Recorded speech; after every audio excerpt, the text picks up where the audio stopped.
On the road to Kutupalong, the biggest formal Rohingya refugee camp, thousands were awaiting the arrival of the Mother of Humanity, also known as the Bangladeshi Prime Minister, Sheikh Hasina. At the camp entrance, the welcome committee lined up 20 deep. Rohingya will be eternally grateful for the sanctuary offered by Buddhist-majority Myanmar's Muslim neighbour.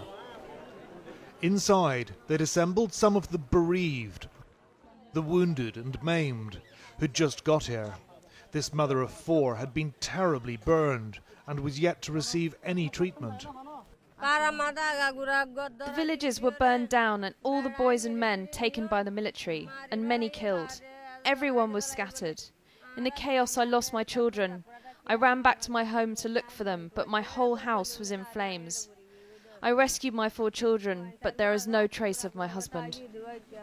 When the Myanmar army came and started to shoot, my brother was killed. I was shot in the leg. I played dead. When they'd gone, I crawled into the jungle, where I stayed for 2 days before making it over to Bangladesh. I couldn't walk. My fellow villagers carried me all the way. There is a controlled but smouldering anger in Bangladesh about what's happening over the river. The terms ethnic cleansing and crimes against humanity are being used by high-ranking officials. The foreign minister used the G word, genocide.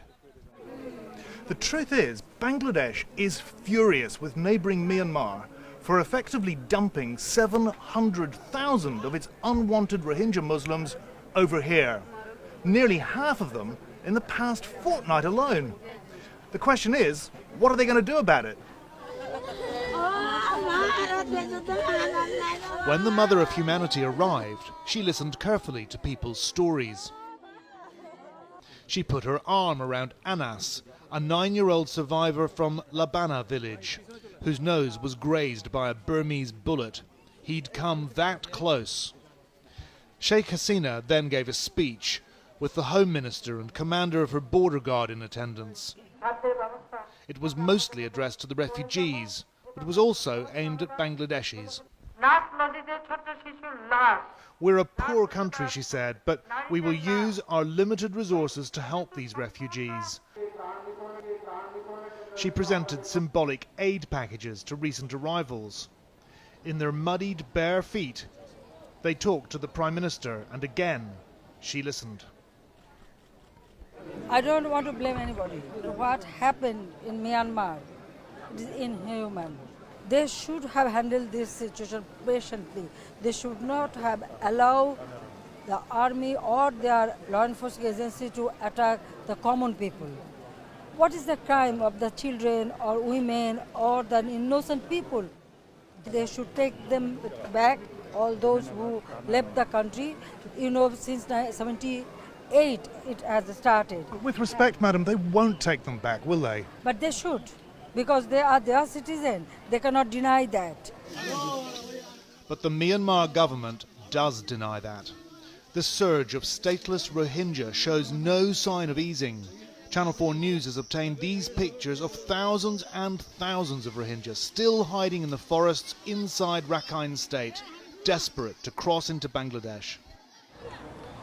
The UN's now upped its estimates of new arrivals. 370,000 in just over 2 weeks, it says, on top of 400,000 already here. Everyone's overwhelmed. New makeshift tarpaulin cities sprawl across forested hillsides. There are no toilets. No one in this hilltop hellhole has eaten much at all since they got here. To get food, you need a ration card. Put your hand in the air if you have a ration card. Nobody has got a ration card. So without the ration card, nothing. This has got to be the youngest person I've ever interviewed. We were standing talking to a number of refugees. And this little guy here, I don't even know how old he is, his name is Mohammed Faisal, came up to me, he just started tugging at my leg and he said, "We're here because they were shooting at us." And we asked him, "Where's your father?" And he said, "My father has gone to see Allah." We don't know how old he is. We don't know how old he is. 6 out of every 10 refugees is a child. Many, like Mohammed Faisal, will be traumatized. Myanmar's ambassador to the UN today lashed out at those who've imprudently condemned this as ethnic cleansing, without concrete evidence, as he put it.